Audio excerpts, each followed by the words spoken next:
Hey, what's up guys, OSG back with a new year and another episode of the Commodore 64 years. We're now stepping into 1986, and at this point the C64 was absolutely flying. Developers had mastered the hardware, publishers were publishing bigger and better games, and almost every genre saw a major leap forward this year. We've got legendary shooters, deep RPGs, iconic simulations, brutal arcade conversions, some wonderfully weird adventures, and a handful of sequels that genuinely improved on the originals. And as always, I'll be counting down the top 20 games of the year, from number 20 all the way to the number 1 spot. But first of all, I'd like to say a Happy New Year to everyone. I hope everyone had a great Christmas, and all the best for 2026. Okay, well let's get to it. These are 20 best games of 1986 on the C64. We're kicking things off with one of the strangest adventures the C64 ever saw. Task Times in Toontown mixes adventure logic with point-and-click interaction and drops you into a neon-soaked surreal world filled with odd characters, weird shops, and even weirder puzzles. It's bizarre, colourful, and totally unique, and while it confused a lot of players, it has a real cult following today thanks to its personality and originality. In 19th place, it's Murder on the Mississippi, a slow, methodical detective adventure. You play as Sir Charles Foxworth, investigating the murder aboard a luxury steamboat, interviewing suspects and piecing together clues. It wasn't the fastest paced game, but it stood out in 1986 for its atmosphere and ambition, offering a proper Agatha Christie style mystery long before it became common in gaming.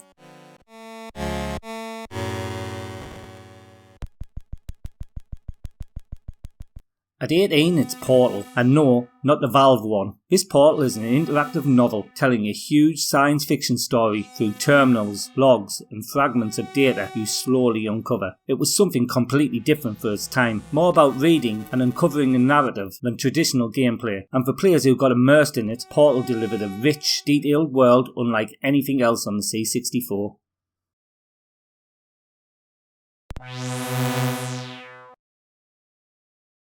Coming in at 17 is Coronis Rift, another strong entry from Activision. Yes, the Activision bastards, but they weren't that yet. Built on the same engine as Rescue on Fractalus, this game puts you inside a ground-skimming hovercraft, exploring alien landscapes and raiding abandoned sources. For 1986, the 3D fractal terrain was incredibly impressive, and the weapon scavenging system gave it more depth than most shooters of the era.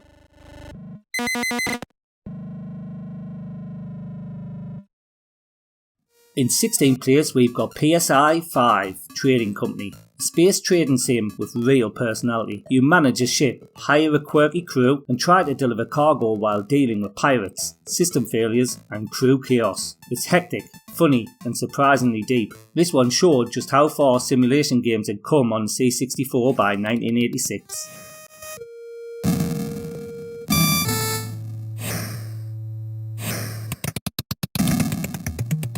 At 15th, it's Killed Until Dead, a murder mystery puzzle game with a clever twist. Instead of solving the murder, you have to stop it before it happens. Set inside a hotel of suspicious characters, all parodying detective fiction stereotypes, the game has you breaking into rooms, finding evidence, and figuring out who plans to kill who. A unique and stylish detective game.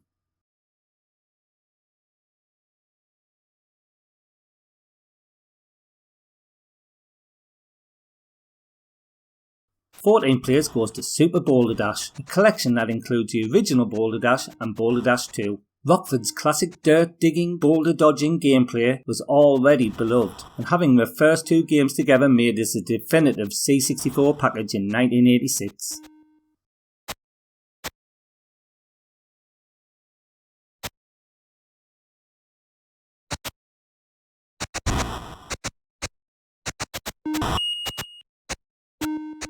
At 13th, we have The Bard's Tale 2, a massive follow-up to one of the C64's biggest RPGs. With larger dungeons, tougher enemies, and a sprawling overworld, this sequel took everything from the original and expanded it. It was deep, challenging, and offered hundreds of hours of gameplay, a dream for RPG fans of the era.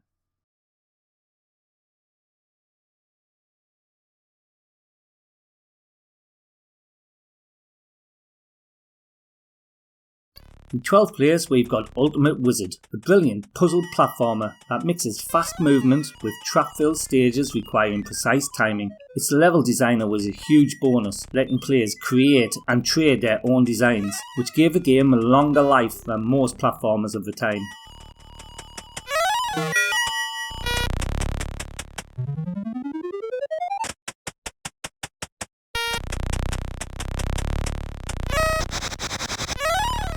At 11, it's Infiltrator, a hybrid game mixing helicopter flight simulation with on-foot infiltration missions. The flight sections were surprisingly advanced, and the sabotage missions were tense and atmospheric. It wasn't easy, but players who cracked it found it a very rewarding spy-themed experience.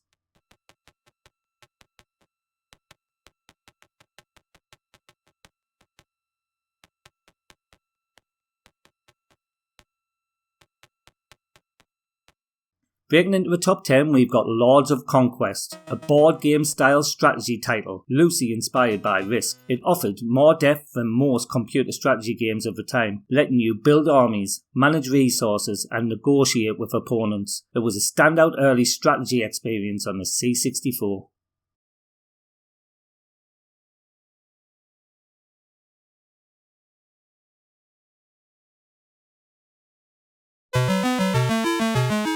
In 9th place is Thrust, a game famous for its brilliant physics. You pilot a ship through caves, battling gravity and inertia while towing a heavy pod behind you. It was tough, skill-based and incredibly satisfying once you mastered it. A proper C64 classic that still holds up.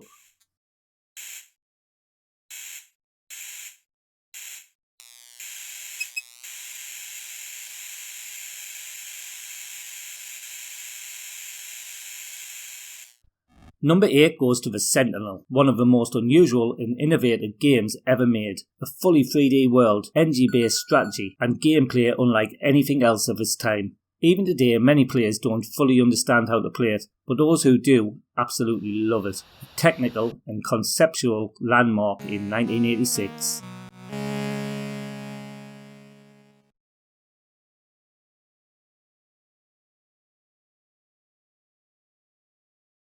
At 7, it's Uridium, Andrew Braybrook's blisteringly fast side-scrolling shooter. With incredible smooth scrolling, tight controls and frantic action, it's still one of the most polished shooters on the C64. Even the landscape sequence became iconic, a Hewson classic through and through.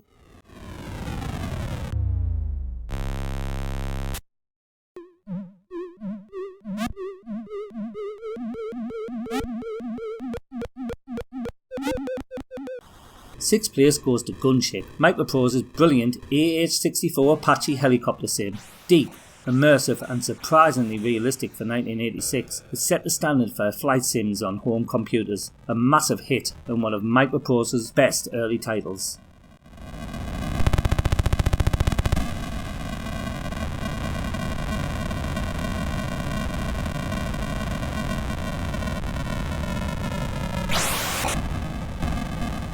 In 5th place we've got Ghosts and Goblins, one of the toughest arcade conversions on the system. It couldn't match the arcade perfectly, but Elite squeezed an impressive amount out of the C64, and the difficulty absolutely carried over, and what we got was a brutally challenging but well regarded port.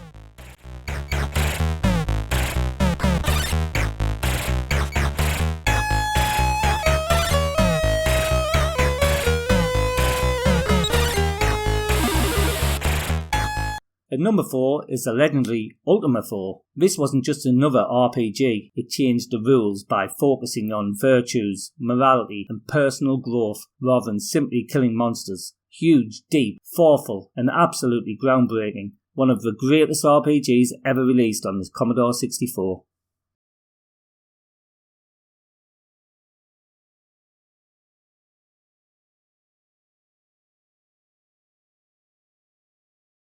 Taking 3rd place is World Games from Epix. After a massive success of summer games and winter games, this one expanded the formula with events from around the world, cliff diving, weightlifting, barrel jumping and more. It had charm, humour and polish that made Epix sports titles so iconic.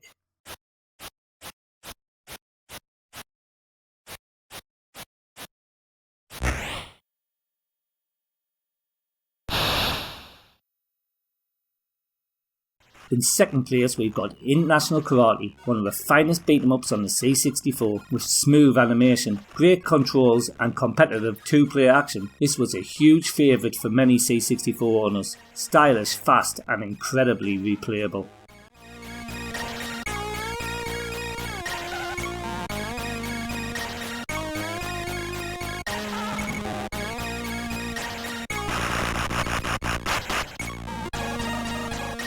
And at number 1 for 1986, it's Leaderboard Golf. This game didn't just succeed, it became a blueprint for all golf games. Its smooth 3D perspective, precision swing system and clean presentation made it the definitive golf game of its time, and it laid the foundation for an entire series. Accessible, addictive and unbelievably polished for 1986, a well-deserved number 1, even if you don't like golf.